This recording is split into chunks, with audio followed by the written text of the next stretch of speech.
You catch your reflection in the microwave door, and for a second, you don't even recognize your own body. And then that thought creeps in, I don't even know how to move in this body anymore. If that's you right now, stay with me, because today isn't about bouncing back overnight. It's about giving yourself 90 days, just 15 minutes a day, to come home to your body again. But please, before we go forward, I want you to know that I'm sharing what worked for my own postpartum core recovery. Always consult your doctor before starting new exercises. Do not treat this as medical advice. It's for informational and educational purposes only, okay? Now, here's what I want you to know first. That disconnect you're feeling after childbirth, it's real. Your body did something enormous, and no one hands you a manual for what comes after. You're exhausted, you're touched out, and the idea of a workout honestly sounds like one more thing on a list that's already too long. And if you've tried jumping back into old routines, sit-ups, planks, that HIIT class you used to love, and it left you sore, deflated, or a little scared, that's not you failing. That's your body telling you it needs a different approach right now. So today, we're doing something different. No extreme cardio, no bounce back pressure. Just 15 gentle minutes, a handful of times a week, to rebuild your deep core and feel steady in your body again. So let's talk about why your body feels the way it does. During pregnancy, your outermost ab muscles, the ones that used to feel like your natural corset, actually separate down the midline to make room for your growing baby. It's called Diastasis Recti, and it's not damage. It's not something you did wrong. It's just what your body is built to do. Think of it like a zipper that got stretched open. It can zip back up, just not with the same tension you used to use, and not overnight, which is exactly why traditional core moves can backfire right now. If you've ever done a sit-up and noticed a weird doming or coning bulge running up your belly, that's your body telling you the pressure is going the wrong direction. Not a sign to push harder, a sign to change the move. And here's the part almost nobody tells you. Real core recovery doesn't start with your abs. It starts with your breath, and it takes weeks of small, consistent reps, not one heroic workout. Quick note before we start. If you haven't had a postpartum check with your doctor or a pelvic floor physical therapist yet, that's worth doing alongside this. They can check how much separation you have and make sure these moves are the right fit for you specifically. Okay, let's find that breath. Breathe in through your nose.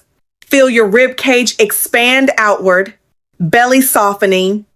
Exhale slowly, and as you do, imagine gently lifting your pelvic floor and zipping up your deep core from the bottom, like pulling up a snug pair of jeans. Do that 3 or 4 times right now just to feel it. That quiet zip-up motion is the engine behind everything we're about to do. Let's get on the floor together. No equipment, just you, a mat or soft rug, and 15 minutes that belong to you. Move 1. Pelvic tilts. Lie on your back, knees bent, feet flat. Exhale, flatten your lower back into the mat with that zip-up breath. Inhale to release. Do 8 to 10 slow reps. This is where you reconnect your brain to your deep core, rewiring the signal, not building muscle yet. Move 2, heel slides. Same position. Exhale, engage your zip-up breath, slowly slide one heel away only as far as you can go without your lower back arching. Slide it back in. That's 1 rep. Do 6 to 8 reps per side. Any doming means bring the leg in closer next time. Move 3, supported glute bridges. Feet flat, knees bent. Exhale as you squeeze your glutes and lift your hips, driving through your heels. Hold for 2 seconds at the top, lower slowly. Do 10 reps. Move 4, modified bird dog. All fours, hands under shoulders, knees under hips. Reach one arm forward, opposite leg back. Hold for 3 to 5 seconds, keeping your torso still. Switch sides. Do 6 reps per side. That's 1 full round, about 10 minutes. If you have the energy, rest 30 seconds and do a second round. If today's a 1 round kind of day, that's enough. Showing up consistently is the whole point. Now, on the timeline, here's what to actually expect. Do this 3 to 4 times a week. In the first 2 to 3 weeks, you're mostly rebuilding that mind-body connection. Don't expect to feel dramatically different yet. That's normal. Around weeks 4 to 6, most moms start noticing they can engage their core without thinking about it, and everyday stuff like bending to grab a toy feels less wobbly. By week 8 to 12, call it your 90-day mark. Consistent moms typically feel a real, noticeable difference in core strength and stability. That's not a promise. Everybody's body and recovery timeline is different, but it's a realistic window to aim for instead of expecting overnight change. And here's the mindset shift I really want you to hear. This isn't a chore to check off. It's not about earning your worth back or shrinking yourself down. It's fuel. It's the thing that gives you a little more energy to get through pickup line meltdowns and 4 a.m. feeds. Moving your body today isn't selfish. It's how you show up for everyone who needs you, including yourself. So next time you catch your reflection and that disconnected feeling creeps back in, remember this: you don't need to punish your body back into shape in a week.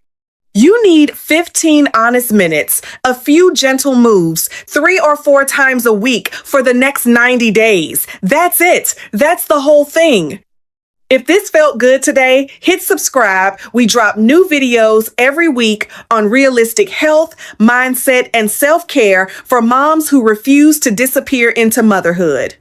Because here's the truth: motherhood is meant to be a joyful, fulfilling journey. Having kids doesn't mean losing your spark. You can be an incredible mom and still chase your own strength every single day. I'll see you in the next video.